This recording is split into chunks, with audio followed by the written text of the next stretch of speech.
advocate is obviously a major part of our job, and being able to advocate your client's position, make sure that the prosecutor sees your client as a human being, rather than just a name on a piece of paper. Well, that's the most important thing that I try to do with my client, not only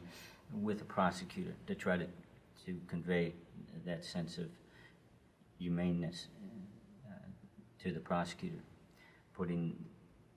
telling that prosecutor that,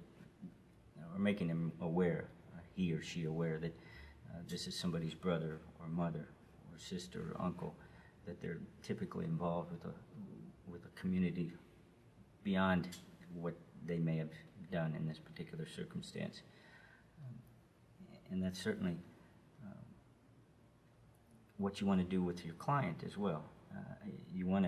I think it's important that that client feel that you care for him or her, that you have some compassion, that the case,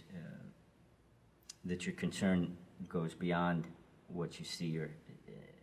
do with him in courtroom. I often try to follow my client after he or she is sentenced to see exactly what's going on in their life. And it's important to put a tickler on the file for 6 months or a year later to give them a call and see how they're doing. Absolutely. And I think it's the biggest complaint I see in clients that are coming, or people that are coming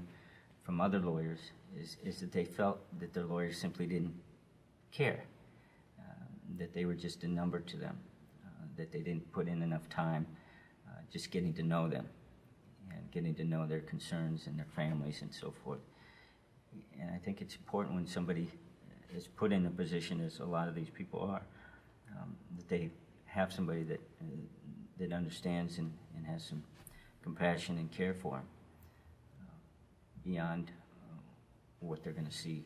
in the courtroom. And you're right. I mean, the file, the file we get from the prosecutor's office is 30 pages long sometimes, when police reports. And if you're going to contain your way you view your client to those 30 pages,